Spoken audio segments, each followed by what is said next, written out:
Hi students, in this class we are going to study about single phase induction motor.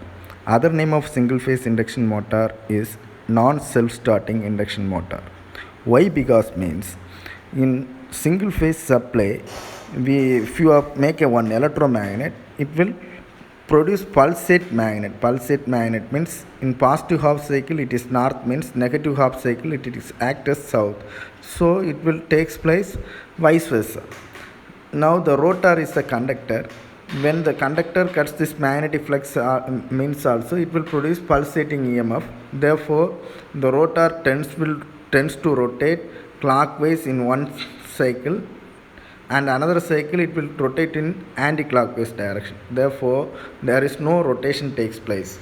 So we are having a different setup for produce the electromagnet in change in electromagnet. According to that, single phase induction motor is classified into 5 types. First one is split phase induction motor, capacitor start, capacitor run induction motor, and shaded pole induction motor. We are going to study one by one and their working.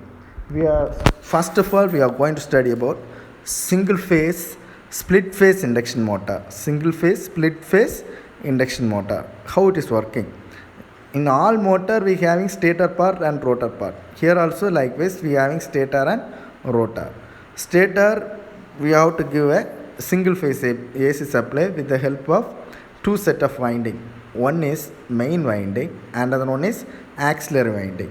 In this main winding is connected to the low resistance in series, and auxiliary winding is connected in parallel to the main winding with the help of high resistance and in series with centrifugal switch.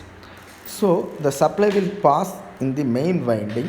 There is low resistance, therefore the current is increases. Current increases means MMF is also increases. We all know MMF is equal to N into I. In auxiliary winding we having high resistance, therefore the current is less. Current is less means magnetic flux is also less. Now we get change in magnetic flux. This change in magnetic flux cuts the conductor in the rotor. Whenever the magnetic flux cuts the conductor, it induced EMF. It will take place when there is change in magnetic flux. Faraday's law says E is equal to d pi by dt.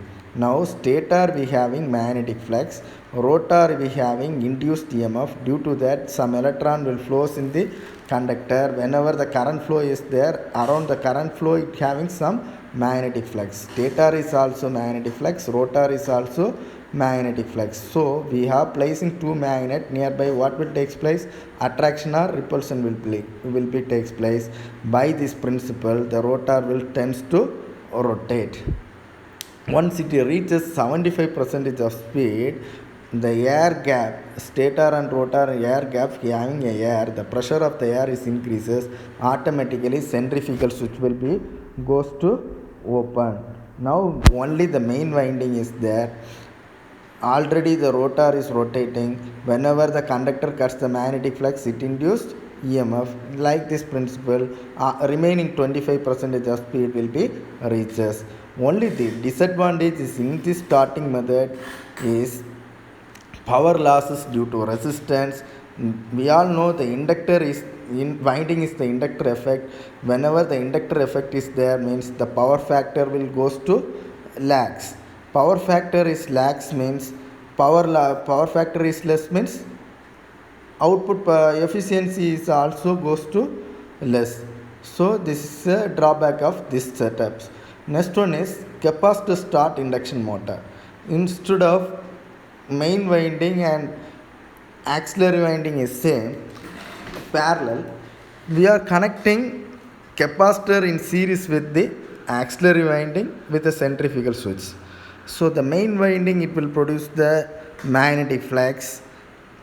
Later whenever the capacitor is connected in series means the current leads the voltage by 90 degree. Therefore the auxiliary winding gets magnetic flux 90 degree fast and the main winding get a magnetic flux 90 degree later. So it will produce the rotating magnetic flux or change in magnetic flux. Automatically rotor is again get a induced EMF.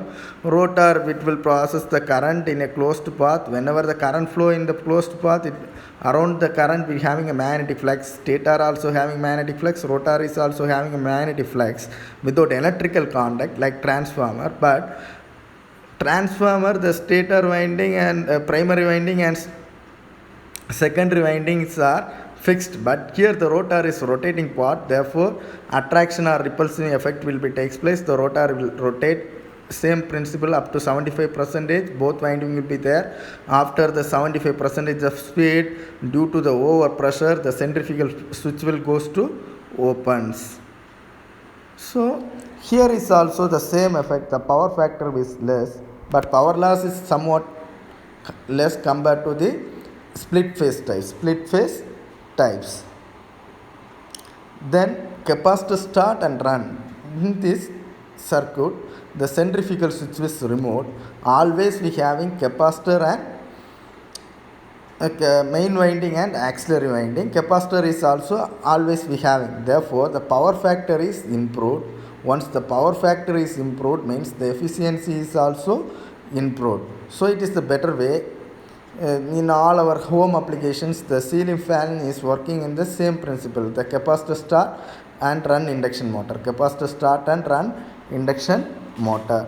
In another cases, we have to add a parallel capacitors to the auxiliary winding. For what purpose? Means initially the current will rotating magnetic field. That means 90 degree the lagging and leading between the main winding and auxiliary winding is more. Therefore, the starting torque will be increases in capacitor start and run type. Capacitor start and run type. Here the starting torque is increases as well as the power factor is also increases. The power factor increases means efficiency is also increases. Separately we will see about shaded pole induction motor in next class. Thank you.